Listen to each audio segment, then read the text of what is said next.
ಬಂಧುಗಳೇ ನಮಸ್ಕಾರ. ಚಮರಂ ಚಾನೆಲ್ಗೆ ನಿಮ್ಗೆಲ್ರಿಗೂ ಸ್ವಾಗತ.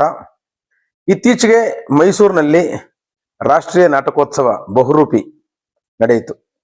ಈ ಸಲ ರಾಷ್ಟ್ರೀಯ ನಾಟಕೋತ್ಸವಕ್ಕೆ ಥೀಮ್ ಆಗಿ ಸಮತೆಯೆಡೆಗೆ ನಮ್ಮ ನಡಿಗೆ, ಟುವರ್ಡ್ಸ್ ಈಕ್ವಾಲಿಟಿ ಅನ್ನುವಂತ ಒಂದು ಧ್ಯೇಯ ಉದ್ದೇಶವನ್ನು ಇಟ್ಟುಕೊಂಡು, ಆಶಯವನ್ನು ಇಟ್ಟುಕೊಂಡು ಈ ಬಾರಿಯ ಬಹುರೂಪಿಯನ್ನು ನಡೆಸಿದ್ರು. ಬಹಳ ಅದ್ಭುತವಾಗಿ ಆರ್ಗನೈಸ್ ಮಾಡಿದ್ರು.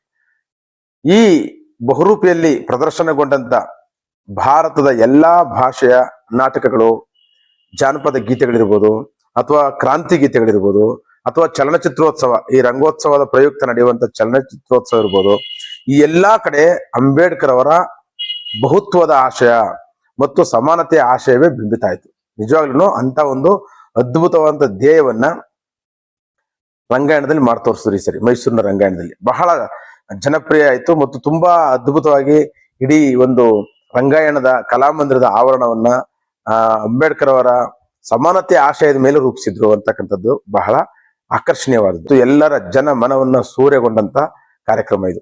ಸೊ ಹಾಗಾಗಿ ತುಂಬಾ ಶ್ರಮ ಹಾಕಿ ಈ ಕಾರ್ಯಕ್ರಮವನ್ನ, ಅಥವಾ ತುಂಬಾ ಹಠಕ್ಕೆ ಬಿದ್ದು ಬಾಬಾ ಸಾಹೇಬ್ ಅಂಬೇಡ್ಕರ್ ಅವರ ಆಶಯದಲ್ಲೇ ಈ ರಂಗೋತ್ಸವ ನಡೀಬೇಕು ಅನ್ನುವಂತ ಆಶಯವನ್ನು ವ್ಯಕ್ತಪಡಿಸಿದಂತ ಎಲ್ಲ ಮನಸ್ಸುಗಳಿಗೆ ನಾನು ಕೃತಜ್ಞತೆಗಳನ್ನ, ಧನ್ಯವಾದಗಳನ್ನ ಅರ್ಪಿಸ್ತೀನಿ. ಮತ್ತು ಈ ನಾಟಕೋತ್ಸವ ಅಥವಾ ಬಹುರೂಪಿ ನಾಟಕೋತ್ಸವ ಅತ್ಯಂತ ಯಶಸ್ವಿಯಾಗಿ ನಡೀತು ಅಂತಕ್ಕಂಥದ್ದನ್ನ ನಾವೆಲ್ಲರೂ ನೋಡಿದ್ದೀವಿ, ಕಣ್ಣಾರೆ ನೋಡಿದ್ದೀವಿ.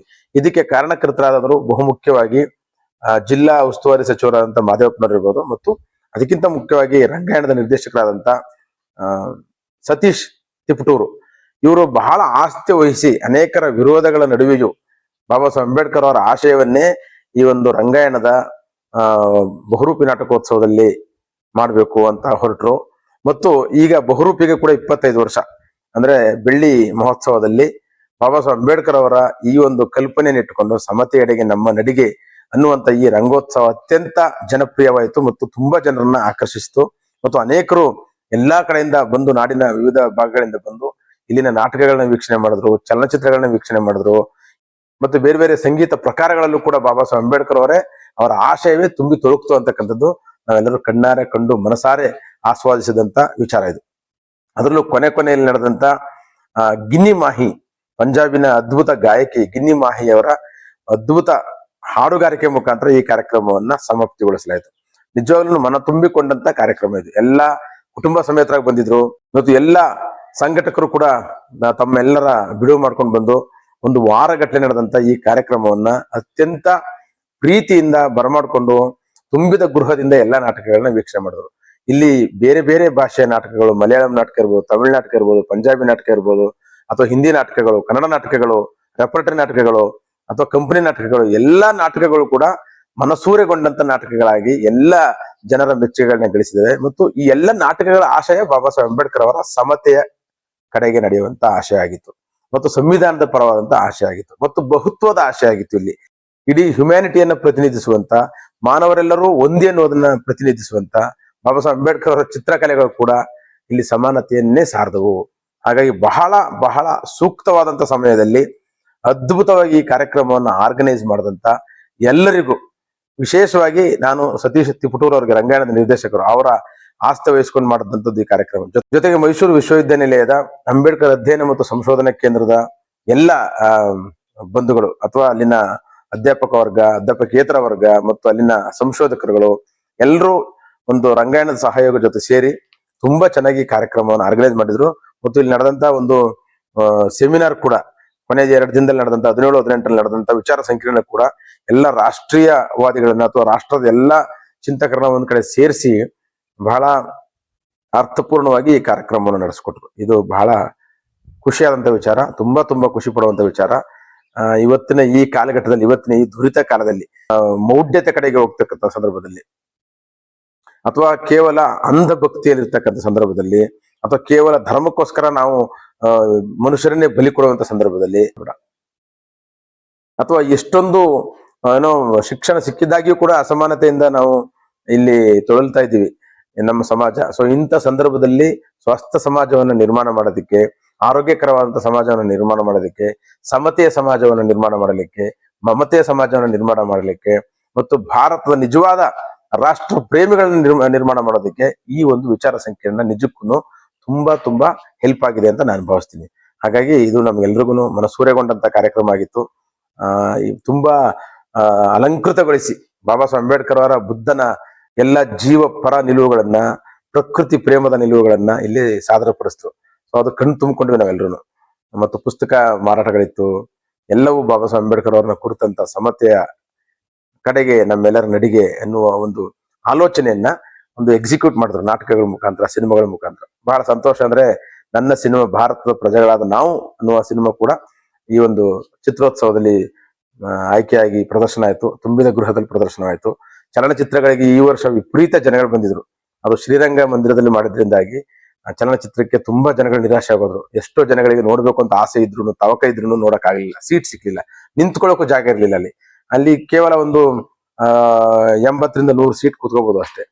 ಹಾಗಾಗಿ ಚಲನಚಿತ್ರೋತ್ಸವಕ್ಕೆ ಒಂದು ಕಿರುರಂಗ ಮಂದಿರವನ್ನು ಅಥವಾ ವನರಂಗವನ್ನು ಅಥವಾ ಮುಖ್ಯ ಕಲಾಮಂದಿರವನ್ನು ಬಿಟ್ಕೊಟ್ಟು ಅಲ್ಲಿದ್ದಂತ ಮಕ್ಕಳ ನಾಟಕಗಳಿಗೇನೆ ಶ್ರೀರಂಗವನ್ನ ಶಿಫ್ಟ್ ಮಾಡಿದ್ರೆ ಬಹುಶಃ ತುಂಬಾ ಅರ್ಥಪೂರ್ಣವಾಗಿರ್ತಿತ್ತು ಅಂತ ನನ್ನ ಅನಿಸಿಕೆ ಇದು. ಯಾಕೆಂದ್ರೆ ತುಂಬಾ ಜನ ನೋಡ್ಬೇಕು ಅಂತ ಅನ್ಕೊಂಡಿದ್ರು. ಮತ್ತು ಈ ವರ್ಷ ಚಲನಚಿತ್ರೋತ್ಸವಕ್ಕೆ ಆಯ್ಕೆಯಾಗಿದ್ದಂತ ಅನೇಕ ಸಿನಿಮಾಗಳು, ಬಹುತೇಕ ಸಿನಿಮಾಗಳು, ಎಲ್ಲ ಸಿನಿಮಾಗಳು ಅಂಬೇಡ್ಕರ್ ಅವರ ಆಶಯದ ಮೇಲೆ ಇದ್ದವು. ಒಂದು ಸಮತೆಯನ್ನು ಸಾರ್ತು, ಮಹಿಳಾ ಸ್ವಾತಂತ್ರ್ಯವನ್ನ ಸಾರ್ತು, ಮತ್ತು ಎಲ್ಲ ಜೀವಿಗಳಿಗೂ ನಾವು ಎಲ್ರು ಈ ಭೂಮಿ ಸೇರಿದು ಅನ್ನುವಂತ ಸಿನಿಮಾಗಳಿದ್ವು. ಇಲ್ಲಿ ಪ್ರಕೃತಿ ಪ್ರೇಮವನ್ನು ಮೆರೆಯುವಂತ ಸಿನಿಮಾಗಳಿದ್ದು, ಮತ್ತು ಒಂದು ಸಮಾಜವನ್ನು ನಿರ್ಮಾಣ ಮಾಡುವಂತ ಸಿನಿಮಾಗಳಿದ್ದು, ಬಹಳ ಅರ್ಥಪೂರ್ಣವಂತ ಸಿನಿಮಾಗಳು ಈ ಒಂದು ಚಿತ್ರೋತ್ಸವದಲ್ಲಿ ಇದ್ದಿದ್ರಿಂದಾಗಿ ಹೆಚ್ಚು ಜನರಿಗೆ ತಲುಪ್ತಿತ್ತು ಅದಿದ್ದಿದ್ರೆ ಇನ್ನೂ.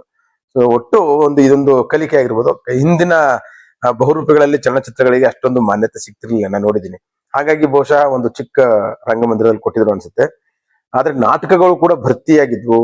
ವನರಂಗದ ನಾಟಕಗಳು ಭರ್ತಿಯಾಗಿದ್ವು. ಆಳಿದ ಮಹಾಸ್ವಾಮಿಗಳು ಅನ್ನುವಂತ ಹೊಸ ಪ್ರಯೋಗ, ಅನ್ನ ಕಥೆಯನ್ನ ಬರೆದಂತ ನಮ್ಮ ಹನೂರು ಚೆನ್ನಪ್ಪನವರ ಇದು ಬೆಲ್ಲದ ದೋಣಿ ನಾಟಕ, ಈ ಎಲ್ಲ ನಾಟಕಗಳು ನೋಡುಗರನ್ನ ಮನಸೂರೆಗೊಂಡಂತ ನಾಟಕಗಳು. ಅಂಬೇಡ್ಕರ್ ಬಚ್ಪನ್ ಅನ್ನುವಂತ ನಾಟಕ ಹೆಚ್ಚು ಕಿಕ್ಕಿರು ತುಂಬಿತ್ತು ನಾನು ನೋಡಿದಂಗೆ. ಮಕ್ಕಳ ನಾಟಕ ಅದು, ಅಂದ್ರೆ ಬಾಲ್ಯದಲ್ಲಿ ಅಂಬೇಡ್ಕರ್ ಅವರ ನಾಟಕವನ್ನ ಮಾಡಿದಂಥದ್ದು, ಅಂದ್ರೆ ಹಿಂದಿ ನಾಟಕ. ಸೊ ಹೀಗೆ ಬಹುತೇಕ ನಾಟಕಗಳು, ತುಂಬಾ ಅದ್ಭುತವಾದಂತ ನಾಟಕಗಳು. ಅಂಬೇಡ್ಕರ್ ಕೊಲಾಜು, ನಮ್ಮ ರಾಮಾಯಣವ್ರ ನಾಟಕ, ಅಲ್ಲಿಂದ ಅದು ಪ್ರಾರಂಭ ಆಯ್ತು. ಅದು ಮೊದಲ ನಾಟಕವಾಗಿ. ಅಲ್ಲಿಂದ ಎಲ್ಲ ನಾಟಕಗಳನ್ನ, ಎಲ್ಲ ಸಿನಿಮಾಗಳನ್ನ, ಎಲ್ಲ ನೃತ್ಯಗಳನ್ನ, ಎಲ್ಲ ಗಾಯನವನ್ನ ಬಂದಿದ್ದಂತ ಜನಗಳು ಅತ್ಯಂತ ಪ್ರೀತಿಯಿಂದ, ಸಡಗರದಿಂದ, ಸಂಭ್ರಮದಿಂದ ಆಸ್ವಾದಿಸಿದ್ರು. ಮತ್ತು ಎಲ್ಲರಿಗೂ ಒಂದು ಪ್ರೇರಣೆ ಸಿಕ್ತು. ಖಂಡಿತವಾಗ್ಲೂ ಪ್ರೇರಣೆ ಸಿಕ್ತು. ಇಲ್ಲಿ ಬಂದವರಿಗೆಲ್ರಿಗೂ ಎಲ್ಲಾ ಜಿಲ್ಲೆಗಳ ಕೇಂದ್ರಗಳಲ್ಲಿ ಯಾಕೆ ಹೀಗಾಗಬಾರ್ದು, ಪ್ರತಿ ರಂಗಾಯಣದಲ್ಲೂ ಇಂಥ ಒಂದು ಆಶಯವನ್ನ ಯಾಕೆ ನಾವು ಮಾಡಬಾರ್ದು, ಸಂವಿಧಾನದ ಆಶಯ, ಬಾಬಾ ಸಾಹೇಬರ ಆಶಯ ಮತ್ತು ಸಮತೆಯ ಆಶಯ ಎಲ್ಲ ಕಡೆ ಹರಡಬೇಕು ಅನ್ನುವಂಥದ್ದು ಎಲ್ಲರ ಮನಸ್ಥಿತಿನಲ್ಲಿ ಬಂತು. ನಾನು ಅನೇಕರ ಅಭಿಪ್ರಾಯಗಳನ್ನ ಸಂಗ್ರಹಿಸಿದೆ. ಸೊ ಇದಕ್ಕೆಲ್ಲ ಕಾರಣಕರ್ತರಾದಂತ ಪ್ರತಿಯೊಬ್ಬರಿಗೂ ನಾನು ಭೀಮ ವಂದನೆಗಳನ್ನ ಸಲ್ಲಿಸ್ತೀನಿ. ಇಂಥ ಕಾರ್ಯಕ್ರಮಗಳು ಹೆಚ್ಚೆಚ್ಚು ನಡೀಲಿ. ಇದು ಸರ್ಕಾರದ ಕಾರ್ಯಕ್ರಮ ಮಾತ್ರ ಅಲ್ಲ, ಬೇರೆ ಬೇರೆ ಕಡೆ ನಡೆಯುವಂತ ಸಂದರ್ಭಗಳಲ್ಲೂ ಕೂಡ ಈ ರೀತಿ ಅರ್ಥಪೂರ್ಣವಾಗಿ ಕಾರ್ಯಕ್ರಮಗಳನ್ನ ಮಾಡಿದ್ರೆ ಬಹುಶಃ ನಾವು ನಿಜವಾದಂತ ಭಾರತವನ್ನ, ಬಹುತ್ವದ ಭಾರತವನ್ನ ಕಟ್ಟಬಹುದು ಅನ್ನೋದು ನನ್ನ ಆಶಯ.